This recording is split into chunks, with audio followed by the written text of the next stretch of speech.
तर स्वागत आहे तुमचं आपल्या यूट्यूब चॅनलवरती. आज आपल्या गोविंदा पथकाचा चांगला दिवस गेला 2 दिवसाआधी. तर आज आपण मुलाखत घेणार आहे. तर आपल्यासोबत मोजून 5 जण असणार आहे, त्यांची आपण मुलाखत घेणार आहे. तर आपण ती मुलाखत घेऊ. तर आता आपल्यासोबत आहे विशाल पवार, यज्ञेश महाडिक, गुड्डू केणी, सागर सुतार आणि यश म्हात्रे उर्फ आलो आलो. तर आता आपण पहिला जाऊया गुड्डू केणीकडे. मागच्या वर्षी गुड्डू जेव्हा 8 लावत होतो आपण, तेव्हा 3 अटेम्प्ट आपण ट्राय घेतलेले आणि 2 अटेम्प्टला तुझे पाय सरकलेले. तुम्ही वर्षभर खूप ऐकलेलं माझ्या मते. आणि या वर्षी पहिल्या अटेम्प्टला तू जाऊन वरती उभा राहिला, म्हणजे तू गेलेला अर्धा थर. 95% थर ते पडलेले होते, पण तुम्ही तो कंट्रोल करून ते थर लावून दाखवले बालकोमला. तर तुझं काय म्हणणं आहे याच्यावरती? मागच्या वर्षी आम्ही 2 वेळा 8 लावले, पण ते आम्ही सराव शिबिर लावले. दहीहंडीच्या दिवशी आमच्या 8 एकाही ठिकाणी लागले नाही, कारण की सर्व ठिकाणी माझा तोल मागे पुढे जात होता, नेहमीच बाहेर फेकत होतो. पण एक वर्ष ते त्या सर्व गोष्टी ऐकल्या, बघितल्या आणि या म्हणजे चालू सीझनमध्ये खूप जास्त मेहनत घेतली, खूप प्रॅक्टिस केली आणि दहीहंडीच्या दिवशी आम्ही 8 तर 2 ठिकाणी लावले. पहिल्या ठिकाणी बाळकुंडला लावले आणि दुसऱ्या ठिकाणी डिगे साहेबांच्या इथे लावले. पण माझ्या मते तुम्ही मागच्या वर्षी जास्त 4 एकेची प्रॅक्टिस घेतलेली. हां, या वर्षी पण पाहिजे तशी 4 एक्क्याची प्रॅक्टिस मी केली नाही. मागच्या वर्षी तर खूप प्रॅक्टिस झालेली. पण जे बोलतात ना, ज्या दिवशी व्हायचं नाही त्या दिवशी होतं आणि जेव्हा व्हायचं आहे तेव्हा होत नाही, असं झालं आमच्याबरोबर. आणि यश म्हात्रे, मागच्या वर्षी टेंबी नाक्याला जेव्हा आपण 8 लावत होतो, तेव्हा थर आपले मला वाटतं 4 एके उठल्याच लगेच पडलो आपण. आणि तेव्हा तू तर स्टेजवर होता, कारण तू तिकडे नंबर लावतो दरवर्षी आपले. तर तुझं रिॲक्शन काय होतं तेव्हा? पहिली गोष्ट म्हणजे गुड्डू उभा राहिला, त्याच्यानंतर सौरभ वरचा 7व्या थरातला उभा राहिला. जेव्हा आमचा 8वा थर उभा राहत होता, तेव्हा गुड्डूचा पाय स्लिप होऊन क्लिअरली दिसतोय गुड्डू पडतोय तो. आणि गुड्डू पडतोय तरी अनिरुद्ध त्याला वाचवायला जात होता, असा म्हणजे पकडतोय असा माग, पण तो काय त्याला आणि जमला आणि तो पडला. आणि सगळ्यात जास्ती म्हणजे तिथे आपल्याला ठाणे जिल्ह्यातून म्हणजे कमीत म्हणजे आपल्याला जी इज्जत आहे टेंबी नाक्याला, ती अख्ख्या कळवा खारेगाव कुठल्याच पथकाला नाहीये. तिथे तेवढा आपल्याला मान आहे. तिथे आपल्याला चान्स अजून एक होता, तरी पण आपल्या म्हणजे पूर्ण पथकाने रिक्स नाही घेतली, कारण का आपला बॅड लक चालू होता म्हणून. पण देवाच्या कृपेने या वर्षी आपले सक्सेसफुल 8 लागले आणि सगळ्यांची मेहनत होती. स्टेजवरती तुझं रिॲक्शन? पहिली गोष्ट म्हणजे माझी रिएक्शन अशी होती का रडू का हसू, असं होतं. आणि या वर्षी पण पहिल्यांदा आम्ही बालकुंडला 8 ला होतो, माझ्या छातीत दगदग होत होती. मी वरून यज्ञेशला बोलतोय 8 लावतोय का, 8 लावतोय का, कारण की आम्हाला म्हणजे एकदम मला भीती वाटत होती, कारण वरून बघतोय मी आणि त्याला मी पहिलाच यज्ञेशला वरून मी इशारे देतोय का बेस्ट ऑफ लक आणि थँक्यूच दिली मी का गुड लक म्हणून तर लाव. आणि तिथून आमच्या म्हणजे उषाताई भोईर हे सुद्धा प्रे करत होत्या आमच्या 8 थर लागण्यासाठी. काही त्याही बघितलेला मागच्या आमचा 1 सेकंदात आमचा म्हणजे 8वा थर पडलेला, एका पायावर उभा राहून पडलेला. तर तेही प्रे करत होते का आमचे सक्सेसफुल 8 थर लागू दे. पण आमचे यावेळी पण म्हणजे पडलेले थर उभे राहिले. तर आता आपल्यासोबत आहे सागर सुतार, सागरदा. तर सागरदा, टेंबिड्याकडे तुझे देखील हार्टबीट्स वाढलेले, कारण तू पण थरातला आहे आणि तुझ्याकडनं काही चुकमुक झाली का थर पडणार. कसं आहे माहिती आहे का, मला तर खूप भीती होती, कारण मागच्या टायमाला आम्ही ठिकाणी बघितलेलं की 1 सेकंदासाठी आमचं स्वप्न साकार करण्याचं राहिलं होतं आणि ती चूक थोडक्यासाठी होऊ नये आणि माझ्याकडनं काय झालं असतं तर ते पूर्ण स्वप्न हे झालं असतं. त्याच्यामुळे माझ्या मनात पण भीतीच होती की काही माझ्यामुळे काही चुकी नाही झाली पाहिजे. आणि एक म्हणजे सांगायचं म्हणजे माझ्या बालपणीचे मित्रमंडळी जेवढी आहेत खारेगावची सगळीच आमच्या सोबत होती. आणि दरपंदाच्या डोळ्यात पण पाणी आलतं तेव्हा.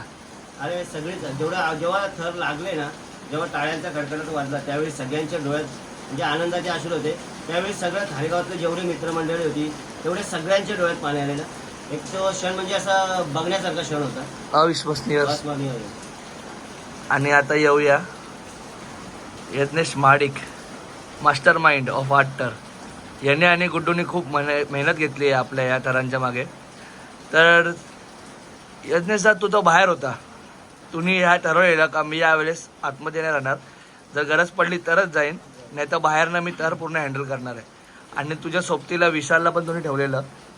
तर यज्ञेशदा तुम्ही बाहेरनं जे थर बघितला आणि जेव्हा 4 एकटे उठले आणि जरासा मिसबॅलन्स झाला थरांमध्ये, तेव्हा तुझा रिॲक्शन काय होता? मला तर पूर्ण गॅरंटी होती माझ्या 4 एकट्यावरती. फक्त थोडंसं जेव्हा सौरभचा पाय पुढे गेलेला तेव्हा वाटत होतं का गुड्डू त्याला सांभाळू शकतो का नाही शकतो का नाही, पण गुड्डूने जी माझा जो गुड्डूवर विश्वास होता, जो मी गुड्डूला समजवलेला, ते गुड्डूने पूर्ण करून दाखवलं आणि आमचे ते 4 एकटे कडक उभे राहिले. ठीक आहे, थोडासा 19-20 झाला शेवटी बाळकुंडला, प्रॉपर त्याचा हात वरती गेला नाही टॉपरचा, पण जे झालं ते चांगलं झालं. टेम्पी नाक्याला ते 4 एकटे आपले कडक उभे राहिले. मी बाहेरून फक्त एवढंच हे करत होतो का पूर्ण थर मला खालती उतरवायचे होते. ते मला म्हणजे पोरांकडनं ते झालं नाही, पण बघू नेक्स्ट टाइम पुढच्या वर्षी ते 4 थर म्हणजे 8 थर आपण पूर्ण प्रॉपर उतरू. आणि विशाल, तू जेव्हा बाहेर उभा होता, आता प्रॅक्टिसला तुझं काम काय असतो का सर्व पोरांना जवळ करणं आणि सर्वांचा साखळी बनवून घेणं, पण आता मालकोम आणि टेम्पी नाक्याला एवढी गर्दी होती का तुला ते काम करायची गरज नव्हती. मग तू तेव्हा तुझी काय भूमिका होती थरांमध्ये? भूमिका काय नव्हती, फक्त एवढं म्हणजे वरती थर करतात ते फक्त व्यवस्थित लागले पाहिजे एवढंच होतं. कारण की 10 दिवसा अगोदर मला वाटत नव्हतं की पोरांच्या प्रॅक्टिसमुळे का आपले 8 तर लागतील, पण यज्ञचा आणि गुड्डूने जेवढी मेहनत घेतली ना त्याच्यामागे, तर 10 दिवसात पूर्ण जी प्रॅक्टिस घेतली दादानी ना, त्याच्यानंतर मला असं वाटायला लागलं का 8 तर प्रॉपर लागणार. आणि ज्या दिवशी हांडी होती त्या दिवशी सकाळी पूर्ण प्रॉपर पोरांनी इथून गावातून ठरवूनच गेलेले का 8 तर लावणार म्हणजे लावणारच, आणि लावल्याशिवाय इथं गावात येणार नाही, पण लावले पोरांनी आणि गावाचं नाव खूप मोठं केलं. आणि मला नक्कीच सगळ्यात मोठी गोष्ट अशी सांगायची, जी म्हणजे पोरं मी बोलवत होतो का येणार नाही असं वाटत होतं, ती पोरं पण त्या दिवशी हक्काने सांगत होती, दादा आम्ही कुठच्या पण थरात टाक, आम्ही जायला तयार आहे. म्हणजे प्रॅक्टिस न करता सुद्धा पोरं स्वतःहून बोलत होती का आम्ही जातो म्हणून त्या जागेवरती. त्या गोष्टीचा सगळ्यात मोठा आनंद होता माझ्यासाठी. हो नक्कीच. त्या दिवशी आपल्याकडे रिप्लेसमेंट पण खूप होते पोरांसाठी. खूप होता. जे मागच्या वर्षी ज्या पोरांना अनुभव होता ते स्वतः बोलवते का आम्ही जातो तिथे. आणि पॅकिंगच्या पोरांनी पण खूप मेहनत केली त्या दिवशी. पण नक्कीच आपण जे स्वप्न पूर्ण केलंय आता सर्वांच्या मनात. पूर्ण झालं असं नाही म्हणता येणार, कारण आपण ते 8 उतरवले नाहीत प्रॉपर. जोपर्यंत आपण 8 उतरत नाही तोपर्यंत स्वप्न पूर्ण नाही झालं. हो ते तर आहे, पण ते टेम्पी नाकाला उतरवण्यातच हे होते, पण 10 सेकंड फक्त त्याला प्रॉब्लेम झाला. आता पोरांच्या मनात एकच आहे, पुढच्या वर्षी काय. कारण सर्वांना वाटतं का ओम साई गोविंदा पथक हा कधीही कुठेही कुठलाही धमाका करू शकतो. पुढच्या वर्षी काय म्हणजे असं आमचं अजून काही ठरलेलं नाही. आमचं एकच ध्येय आहे, आम्हाला जे 8 थर पूर्ण 1 पासून 8 पर्यंत आम्हाला ते थर उतरवायचे. आणि असं काही विचार केला नाही का आमच्या यावेळी 2दा 8 थर लागले म्हणून आम्ही पुढच्या वेळी 1 पाऊल पुढे जाणार, 9 लावणार, 9ची ट्राय घेणार. आम्ही असं काही विचार केला नाही. आम्हाला ते 8 थर पूर्ण उतरवायचे प्रॉपर. आम्हाला जागेवर पण आम्हाला 8 थर लावायचे, तेव्हा आम्ही पुढचा विचार करू. नुसते 8 लावायचे नाहीत तर आम्हाला जागेवर पण ते 8 उतरवायचे. त्यानंतर आम्ही पुढे डिसिजन घेऊ काय करायचं ते. आता या वर्षी 8 लागले आणि सर्व पोरं खुश होती. आज रात्री आपण बघितलं संध्याकाळची रॅलीमध्ये एकूण एक पोरगा नाचत होता, मजा करत होती. पण त्यामागे पण बघायला गेलो तर खूप मेहनत, वर्षभर ती पोरं खसून राहिली. त्या मनामध्ये राग ठेवला, कोण कोण किती किती काय काय बोललेला, आणि त्यांनी तो सर्व तेव्हा काढून दाखवला. आणि माझ्या मते आदित्य साठे तो तेव्हा बेसमध्ये जायला तयार राहिला 7साठी. तेव्हा तुझा कॉन्फिडन्स एवढा हे नव्हतं वाटत मला का तू त्याला बोलव होता नक्की करशील का, पण त्या पोरांनी तेव्हा बोलला मी 100% उभा राहीन. आणि ते करून दाखवलं. मला का विश्वास नव्हता त्याच्यावरती असं नाही, विश्वास नव्हता असं नाही, पण कसं तो त्या जागेवरती कधी राहिला नव्हता आणि हांडीच्या दिवशी तो कॉन्फिडन्स होता त्याचा, पण त्याला कधी मी त्या जागेवर बघितलं नव्हतं. त्यामुळे मला असा विश्वास म्हणजे मनातून भीती वाटत होती का हा एकामुळे आपले पूर्ण 7 तर खालती होऊ शकतात, म्हणून थोडंसं भीती वाटत होती मनात का हा घेईल का नाही घेईल. आणि दुसऱ्या ब्रॅकेटचा वजन त्याच्यावरतीच गेला सर्व तेव्हा. पूर्ण ब्रॅकेटचा, कारण त्याची हाईट मधल्यापेक्षा जो खांब मार होता त्याच्यापेक्षा कमी होती आणि त्याने तो वजन पेलवलं आणि करून दाखवलं. करून दाखवलं. आणि तुला एक विचारायचं होतं मला का या वर्षी आपल्या प्रॅक्टिसमध्ये खूप पोरं इंजर्ड होती. कुठली पोरं तुला अशी बोलली का का बाबा आम्हाला नाही जमणार, का आम्ही नाही उभे राहणार? असं एकही पोरगा नव्हता. इव्हन ज्या दिवशी हंडीला आपण पडलो, ठाकूर म्हणून एक आपला पोरगा आहे, रोहित ठाकूर म्हणून आपला एक पोरगा आहे, त्या इंजर्ड झालेला पहिल्याच ट्रायला बाळकूनच्या, म्हणजे लागलं नव्हतं जास्त पण थोडा इंजर्ड होता. पण तो पोरगा म्हणजे मी त्याला स्वतःहून सांगतोय का नाही तेरे को नाही करना है ट्राय, पण तो पोरगा तरी पण बोलत होता का नाही मेरे को दादा ट्राय करना है, मी करता हो. अशी पोरं होती माझ्याकडे यावर्षी, त्यामुळे माझ्या 8 लागले चांगले. आणि तो हे पण बोलला का 2 महिने प्रॅक्टिस केल्याने एक ट्राय केली. ट्राय भेटली हो. तो दुसऱ्या ट्रायला तयार होता पण तेव्हा आपण त्याला थांबवलं. नाही थांबवलं. आणि गुड्डू, तुम्ही या वर्षी तुझा एकदम विश्वास होता अनिरुद्धावरती. मागच्या वर्षी जो आपल्या खालती 4 एक्के घ्यायचा तुझ्या खालती, या वर्षी नवीन आला साहिल. तर साहिलची कामगिरी कशी वाटली तुला? खूप चांगली होती. मागच्या वर्षी अनिरुद्ध त्यांनी काही कमी नाही पडून गेली. खूप चांगला उठला तो पण 2 ट्रायला. त्याला समजवलं, प्रॅक्टिसला तयार केलं त्याला पण यज्ञेशनी.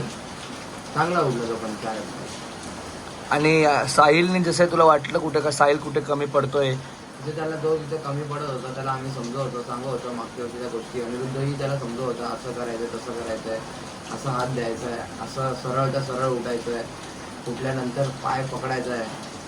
परफेक्ट त्याला तो ट्रेन करत होता. आता अख्ख्या पथकामध्ये विषय हा होतो अनिरुद्ध चांगला का साहिल चांगला. पण हे आता मी तुला विचारतो का साहिलपेक्षा अनिरुद्ध भारी का अनिरुद्धपेक्षा साहिल भारी?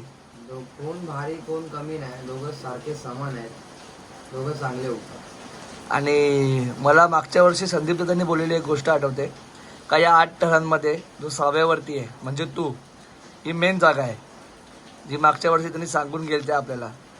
आणि मागच्या वर्षी तीच जागा आपल्याला धोक्यात पडत होती, पण या वर्षी देखील ती जागा तूच मारवता. तर तुला ते करताना कसं वाटवतं? मागच्या वर्षी 1-1 सेकंदाची किंमत मला समजत होती. 1-1 सेकंदाला मी मागे पुढे जात होतो. पण यावर्षी असं 1 वर्ष पूर्ण खूप लोकांचे बोलणे ऐकलेत मी, असं मागे जातोय पुढे जातोय. खूप लोकांनी मला ट्रोल केलं, पण यावर्षी ते मी करून दाखवलं. झालं माझ्याकडनं. झालं म्हणजे बोलू शकत नाही, मी ते केलं.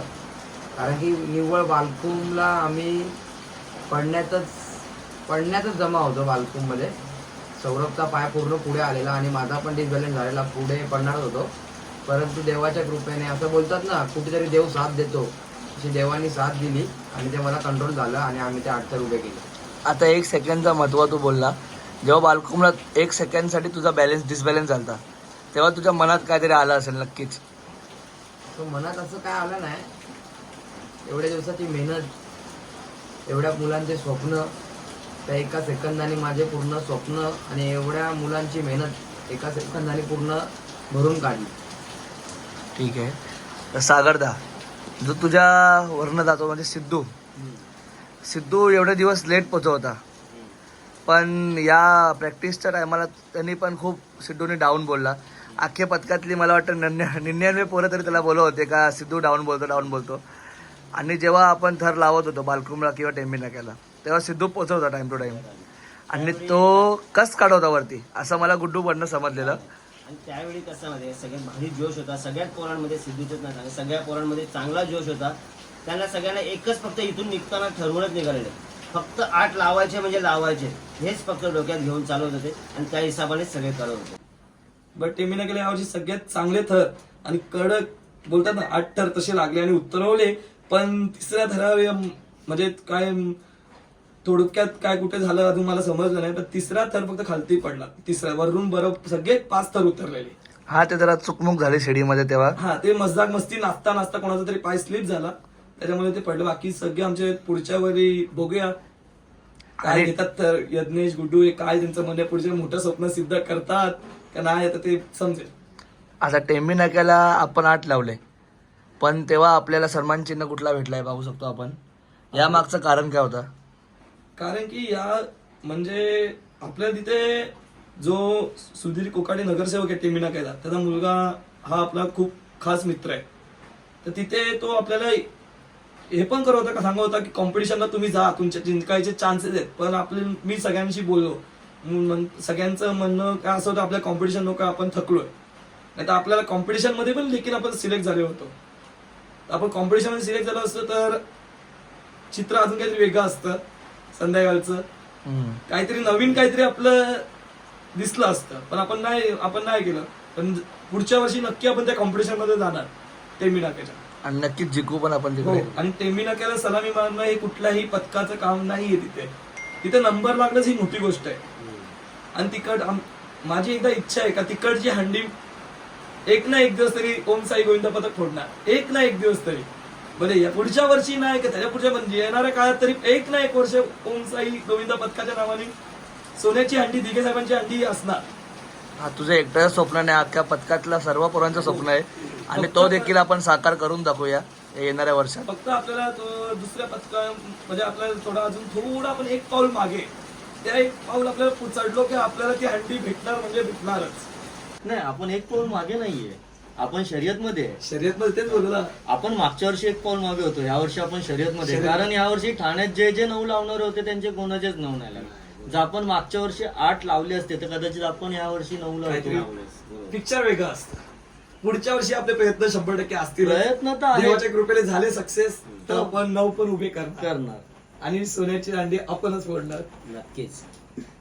माझे प्रयत्न हंडी द्यायचे, तुम्ही 9 लावल्यानंतर माझे 100% प्रयत्न असतील हंडी घ्यायचे.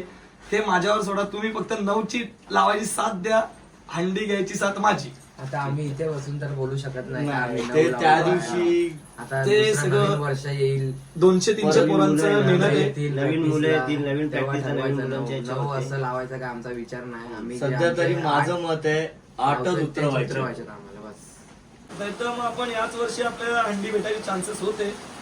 आपण कॉम्पिटिशनात आमचं तरी पण आपले काही सांगता येत नाही, भेटेल नाही भेटेल, पण सगळ्यांचं मत विचारलं कारण सगळे थकलेले होते, त्याच्यामुळे आपण घेतला नाही चान्स. आता बालकोमला सागरचा तुला मी भेटलेलो तेव्हा तुझे देखील हार्टबीट वाढलेले आपल्याला करून कारण दाखवायचं तू आहे. पण थरातला आहे. तुझी पण अशी एक धमक होती का माझ्याकडनं काही चूक झाली नाही पाहिजे. आम्हाला अशी आशा आहे की यावर्षी आम्ही नक्कीच स्वप्न पूर्ण करूनच जाणार.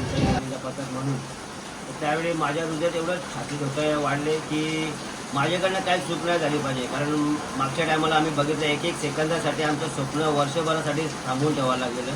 ते स्वप्न आम्हाला साकार करायचं होतं. मग त्या छोट्या छोट्या गोष्टीमुळं स्वप्न साकार न होतं असं झालं नाही पाहिजे. त्यामुळे खूप भीती वाटत होती, पण काय नाही, पण देवाच्या कृपेने मस्त आमचे थर लागले व्यवस्थित, काय नाही मस्त वाटलं. आणि जेव्हा थर लागले तेव्हा दर्पण द्या म्हणजे तुझा बालमित्र त्याच्या हंडीशी काहीच संबंध नाही कुठल्या कानाकोपऱ्यामध्ये. सांगायचं म्हणजे तो पण यावर्षी दर्पणच नाही, आपले सर्वच सहकारी जेवढे खारेगावातले जेवढे पण सहकारी मित्रमंडळी होती ना, प्रत्येक जण जो येत होता आपल्या सोबतच फिरत होता. दिवसभर आज सोबत होते आपल्या त्या दिवशी. आता येऊया आपण विशालकडे. विशाल बाहेरनं थर बघा होता आणि विशालला प्रत्येक थरामध्ये कोण आहे कसं आहे त्याला माहीत होता. तर विशाल आपण पहिला जाऊया बेसकडे. बेसची भूमिका तुला कशी वाटली? बेसची भूमिका एवढीच आहे, मागच्या वर्षी 120 सेकंद थांबवत होतो आपण. यावर्षी थोडा प्रॅक्टिसला जरा कमी थांबवत होतो, तर बेसवर एवढा विश्वास नव्हता होत. पण नंतर जे पोरं घेत होते ना बेसवाले 1 नंबर घेत होते. त्याच्यानंतर 5मध्ये सनी वगैरे झाले, हे सगळे घेत होते. टोटल 8मध्ये आहेत ना 70% पोरं नवीन होते. त्यामध्ये गुड्डू आणि यज्ञेशांनी आपल्याला त्यांना शिकवलंय तर कसं काय करायचं कसं काय नाही ते. तर 5मध्ये यावर्षी नवीन आपला माशिलकर पण होता. त्याची भूमिका तिघजण नवीन होते. हा एक ऋषी, तो तर शेवटचे मला वाटतं 10 दिवसच्या 2-3 दिवस ना 3 दिवस. ऋषीची भूमिका दादा तुझ्या मते मला तुला विचारायची आहे, कारण ऋषी तुझ्या जवळचा आहे आणि तुझ्या बाजूचा शेजारीच आहे. ऋषीला तुम्ही त्या जागेवर हे केला तेव्हा त्या जागेवर आपला विपुल होता. विपुल नावाचा एक पोरगा होता जो मागच्या वर्षी एकदम कडक होता, पण ह्यावेळेला त्याला काय झालेलं देव जाणे, पण तो ह्यावेळेला वेट म्हणजे पाहिजे मला जसं पाहिजे तसं वेट नव्हता घेत. मग कोण टाकणार. माझ्या बाजूलाच माझा एक मित्र आहे ऋषी म्हणून, तो बोलला का दादा मी एक ट्राय घेऊ का. मी बोललो ठीक आहे चल, तू एवढा विश्वासाने, कारण तो बेसच्या शिडीला होता, मेन शिडीला बेसला होता. तर मी बोललो ठीक आहे तू बोलतोय ते एक ट्राय तुला देतो मी त्याला एक ट्राय दिली. आणि म्हणजे त्याने मला जे पाहिजे का बाबा हा पोरगा इथे ते वेट खाऊ शकतो आणि ते त्यांनी करून दाखवलं. आता वरच्या आपण बघायला गेलो तर वरचा अख्खा ब्रॅकेट नवीन आहे हो. 30 द्यायचा. त्यात येतो आपला साहिल, केवल आणि रोहित ठाकूर जो इंजर्ड झाला. इंजर्ड झालेला. तर रोहित ठाकूर एकाच ट्रायमध्ये होता, पण दुसऱ्या ट्रायमध्ये गेला चेतन. त्याला थांबवलं आपण मुद्दाम. चेतन तिकडे गेला विदाउट प्रॅक्टिसच्या जागेवरती चेतननी मारून दाखवली. विदाउट प्रॅक्टिस असं नाही म्हणता येणार, त्याला प्रॅक्टिस होती, फक्त एवढंच का त्यांनी ते वेट खाल्लं नव्हतं. तो चढत होता 4थ्या थरापर्यंत तो जाऊन आलेला होता पोरगा. फक्त त्यांनी ते वेट म्हणजे प्रॉपर त्याला माहिती नव्हतं का एवढा जर्क लागेल 8चा किंवा काय, हे त्याला माहिती नव्हतं.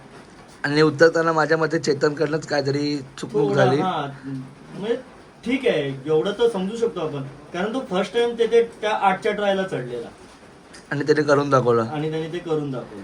आणि साहिल केवल वरती तुझं काय म्हणणं आहे?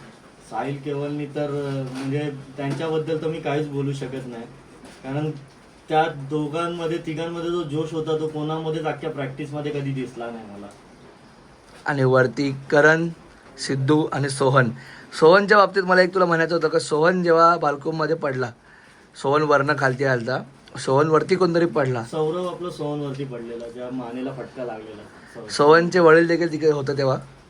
पण त्यांनी पोराचा दुःख न धरता पहिला त्यांनी सुख मानला का 8 थर लागले पोरांचे. पहिले ते नाचायला लागले, सगळ्यात मोठी गोष्ट म्हणजे आम्ही पोरं बघत होतो पण ते नाचत होते. म्हणजे विचार करा आपल्या बरोबरच्या लोकांना आपला किती आनंद आहे आपण ज्या गोष्टी करतोय त्यासाठी. आणि अशी जर आपल्याला सर्व पालकांची साथ भेटली तर कुठलाच पोरगा न घाबरता न टायमाची काळजी घेता प्रॅक्टिस करेल. तर दादा हा खेळ खेळताना आपण जे 4 एकेने 8 लावले, हा ब्रॅकेट रचताना हा कुठल्या एकट्याचा मायकरालचा खेळ खेळणारा एकटा माणूस करू शकत नाही. सर्व हे तुम्ही देखील एकट्याने केलं नाही किंवा गुड्डूनी सुद्धा एकट्याने केलं नाही. या मागचं तुमच्या मागे कोणतरी हात असेलच नक्कीच. सर्वप्रथम मी जय जवानचे सर संदीपजी ढवळे यांचे आभार मानतो, कारण त्यांनी आम्हाला खूप सपोर्ट केला यामागे. आणि सर्वप्रथम त्यांनी यावर्षी त्यांचे 10 थर जे लागत नव्हते, ठीक आहे कोकण नगरने पहिले 10 थर लावले, पण जे त्यांचे लागत नव्हते त्यांनी 3दा, एकदा नाही तर तब्बल 3 वेळा ते 10 थर लावले आणि विश्वविक्रम केला 10 थराचा. त्यासाठी त्यांना शुभेच्छा देतो. आणि झालं म्हणायचं तर 8 थर आम्हाला म्हणजे आम्ही रात्री 3-3 वाजेपर्यंत जागायचो का कसे लावायचे. त्याचा पायाच आम्हाला समजत नव्हता का कसा रचायचा आहे पाया. तर आम्ही, माझी एक मैत्रीण आहे जोगेश्वरीची, तिच्याकडनं मी म्हणजे तिच्या मित्राचा नंबर घेतला का असं आहे बाबा मला त्यांना भेटायचं आहे. तर तिने मला त्या एका मित्राचा नंबर दिला, प्रतीक म्हणून त्याचं नाव आहे. त्यांनी आम्हाला तिथे कॉन्टॅक्ट करून दिला जय जवानच्या संदीप सरांशी. मग त्यांनी सांगितलं का असं आहे. तर आम्ही तिथे गेलो, तिथे स्पष्ट बोललो. तर आम्हाला तेव्हा पण वाटत नव्हतं का सर एवढं आम्हाला सांगतील का असं करा तसं करा. ते सांगून सुद्धा आम्हाला कळत नव्हतं. तर शेवटी मी गुड्डूला बोललो सरांना एकदा फोन कर काय बोलतात बघ. तर सर बोलले का बाबा त्यांना व्हिडिओ कॉल करा आम्हाला. मग आम्ही पोरा जमा केली 4 वाजता, काहीतरी 4-5च्या दरम्यान ना गुड्डू, पोरा जमा केली आम्ही आणि सरांना व्हिडिओ कॉल केला का सर आम्हाला सांगा तुम्ही, आम्हाला नाही कळतं. तेव्हा सरांनी आम्हाला व्हिडिओ कॉलवर आमच्या बेस कसा लावायचा, बेसच्या वरचे पहिला थर कसा चढवायचा हे सरांनी सांगितलं. त्यानंतर आमचा तो 8चा प्रवास खरा तिथून चालू झाला. आणि नक्कीच मग तो ब्रॅकेट किंवा तो बेस तो तुम्ही लक्षात ठेवला आणि तुम्ही त्याचा पुढे चांगला यूज केला आणि आज ते 8 आपण आपल्या डोळ्यांनी पाहू शकतो. हो. तर यश तू देखील सुरुवातीपासून आहे आपल्या पथकासोबत. प्रथम तर तुला मी विचारतो का ओम साई हा नाव कसा पडला आपल्या पथकाला? एकदा आम्ही असेच पहिला आम्ही लहान होतो, हे गुड्डू तर माझ्यापेक्षा खूप लहान होता.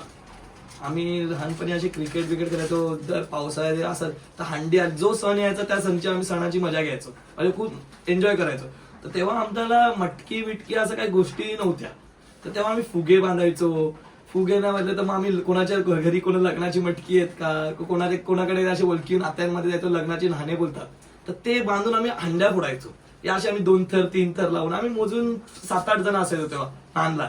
आम्ही खूप म्हणजे तेव्हा बोलतो ना तेव्हा खूप का आम्ही असे एवढे म्हणजे वाईट दिवस पण बघितलेत ना, म्हणजे तेव्हा आम्ही ह्या लेवलला म्हणजे खूप काय आम्ही दिवस काढले. आणि तेव्हा आम्ही एक असं नाव पडला ओम साई जय साई, आम्ही असा नमस्कार घेता असं करलेलं. तर तेव्हापासून आम्ही जो नाव दिला तो ओम साई ग्रुप झाला. नंतर ओम साई गोविंदा पथक आला. पहिला ओम साई ग्रुप होता, गोविंदा पथक हा नंतर झाला. आमच्या ग्रुपचं नाव हा ओम साई ग्रुप झाला. तर नंतर आम्ही गोविंदा पथकाला नाव दिला ओम साई गोविंदा पथक. आणि पहिली गोष्ट म्हणजे आम्ही 2015 साली म्हणजे आम्हाला जेव्हा टी शर्ट दिल्या सचिन पाटील यांनी स्पॉन्सर, जेव्हा आम्ही तो एक आमच्या एरियात छोटासा ग्राउंड होता, तिथे आम्ही प्रॅक्टिस करायचो. तर तिथे स्वतःहून सचिनदा आलेले आणि आम्हाला टी शर्ट सांगितलं आम्ही यावर्षी तेव्हा आणि एक वर्ष असं होतं का आमच्याकडे म्हणजे बघा 2,000 ते 3,000 रुपये होते आमच्याकडे आणि आम्ही ते व्हाईट टी शर्टीनं आम्ही ठाण्यात जाऊन स्टेशनला जाऊन प्लेन व्हाईट टी शर्ट आणलेलं आणि आमच्याकडे प्रिंटिंग करायला पण पैसे नव्हते. तर आम्ही स्केच मार्करनी नाव टाकून आम्ही कळव्याला सलामी मारायला गेलो. तेव्हा अंकुश मित्रमंडळ यांची खूप मोठी हंडी असेल त्यावेळी खूप मोठी कळव्यात अंकुश मित्रमंडळाची म्हणजे खूप मोठी इव्हन खारेगावात पण हंडी असायची खूप मोठी. तर आम्ही छोट्या छोट्या ठिकाणी कळव्यात सलामी मारायला जातो. इव्हन आमच्याकडे टेम्पो नव्हता तर आम्ही खारेगाव नाक्यावर एक दिवस असंच चाललेला टेम्पो, तो टेम्पो मध्ये आम्ही चढलो तर त्या टेम्पोत चढला तो टेम्पो पण पलटी मार होता, 3 व्हीलर टेम्पो. म्हणजे खूप अशा गोष्टी झालेल्या आहेत जुन्या गोष्टी लहानपणीच्या. आता आमच्या पथकाला टी शर्ट द्यायला पण 15-20 लोक आहेत, पण आम्ही कसं जो जुना आहे शेवटी त्याला तर आम्ही तोडू नाही शकत. जेव्हा तो माणूस आम्हाला टी शर्ट द्यायचा बंद करेल त्यावेळी आम्ही दुसऱ्यांची टी शर्ट घालू. इव्हन आम्हाला किती लोक आता टी शर्टींसाठी स्पॉन्सर द्यायला होते. आणि हा जो का आमचा सण होतो गोकुळ अष्टमीचा, हा केवळ कोणाच्या एकाच्या याच्यावर होत नाही, हा या सगळ्या पथकाची मेहनत आहे. पथकातल्या पोरांचे इव्हन काही नुसते स्पॉन्सरच आम्हाला मदत करत नाही, इव्हन पथकातले पोरं सहखुशीने कोणी 5,000 कोणी 10,000 देतात. असे ना आम्ही बॅनर लावत, आम्ही बॅनर पथकातल्या पोरांचे नाही लावत, आम्ही बाहेरच्यांचे लावतो का पथकातली पोरं समजून घेतात. पण आमच्या पथकातली पोरं एवढी आहेत कॅपेबल का इव्हन कुठल्या मंडळात प्रॅक्टिसला नाश्ता नव्हता, पण आमच्या प्रॅक्टिसला 2 महिन्यात ते 20 ते 25 दिवस डेली नाश्ता होता. कोण एक हा मुलगा द्यायचा, कोणी हा मुलगा द्यायचा, दरवेळी कुठल्या पथकात नव्हता. म्हणजे आमची पोरं म्हणजे येणाऱ्या काळात कुठला कोणी स्पॉन्सर आमच्या पाठीशी उभा नाही राहिला तरी आमची पोरं एवढी कॅपेबल आहेत का अख्खा गोविंदा पथक उभा राहू शकतो कोणाच्या एका डंपर पासून सगळं आमची पोरं स्पॉन्सर करू शकतात. म्हणजे असं काय कोणाच्या एकट्या स्पॉन्सरच्या याच्यावर होत नाही आमचा. जो आता आम्ही सेटअप लावलेला भेंडीच्या आदल्या दिवशी तुम्ही तर बघितला असेल, पूर्ण कळवा खातेगाव मध्ये कोणाचा सेटअप नसेल गोविंदा पथकाचा असा सेटअप. इव्हन कोणाची कळवा खातेगाव मध्ये हंडीचा सेटअप तसा नसेल तेवढा भारी सेटअप आम्ही लावलेला. 1,00,000-1.5 लाखाच्या वरतीचा सेटअप होता. भले तो आपला मित्र आहे म्हणून त्यांनी खूप कमी पैसे घेतलेले, पण तो सेटअप असा लावलेला.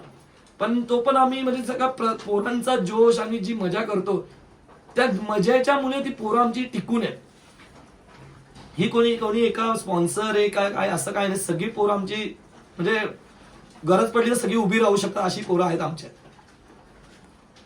तर गुड्डू, तुम्ही पण यश सोबत 0 ते 100 पर्यंतचा प्रवास बघितलाय आणि अनुभवलाय. तर तुझ्या मनात काय आहे जेव्हा तुम्ही 0 चालू केलं ते? जसं आता यशने सांगितलं का पहिला आपण टी शर्टवर मार्करने नाव लिहायचो आणि आज तीच आपली रबर प्रिंट येते, प्रिंटवाले टी शर्ट येतात, डिजिटल प्रिंट येतात. तर तो प्रवास 2 ते 3 थरापासून आज 8 ते पण 4 इक्क्यानी हा प्रवास तुझ्या कसा आहे? प्रवास सर खूप छान होता. मध्ये मध्ये अडथळे यायचे पण काय नाही, ते सहन केले आम्ही.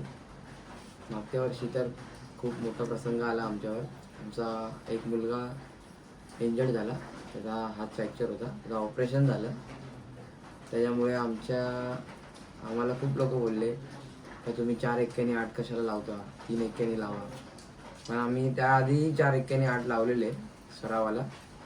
म्हणून आता हा प्रवास वाढत चाललाय म्हणून 4 एक्के लावायचे, पण असं आमचं काही फिक्स नव्हतं. आम्ही 3 एक्क्यानीच 8 लावणार होतो मागच्या वेळी, पण आम्हाला मुलं खूप कमी पडत होती. तर आम्ही रात्री बसून वगैरे विचार केला आम्ही 4 एक्क्यानी 8 लावायचा का. आम्ही तो विचार केला तेव्हा आमची कम से कम थरातून 15 मुलं फ्री झाली, 15 मुलं कमी झाली. म्हणून आम्ही निर्णय घेतला का 4 एक्क्यानी 8 लावूया आपण.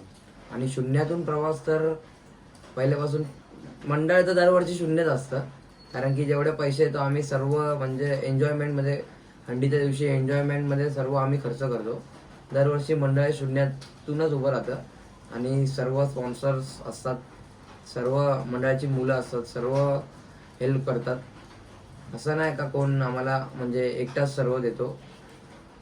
सर्व मंडळाची मुलं, गावातील स्पॉन्सर असतात, मोठे लोक, ते सर्व आम्हाला हेल्प करतात. पाहू शकतो यात 5 जणांनी सांगितले आपल्याला प्रवास आपल्या ओम साई गोविंदा पथकाचा आणि हा प्रवास इथपर्यंत आला आहे. तर तुम्हाला ही मुलाखत नक्कीच आवडली असेल तर या मुलाखतीवर लाईक करा, शेअर करा आणि सबस्क्राईब पण करा आणि कमेंट पण करा. तर अशीच आपण पुढे एक बेस्टची मुलाखत घेऊन येऊया. ठाण्यातला आपला असा एक एकुलता एक बेस असेल जो कमी वयाचा आहे. दादा बरोबर का नाही? बरोबर आणि त्याच्यावरती पण आपण एक मुलाखत घेऊन ये. नक्कीच तर तिथपर्यंत लाईक करा, शेअर करा, कमेंट करा. Bye bye. धन्यवाद.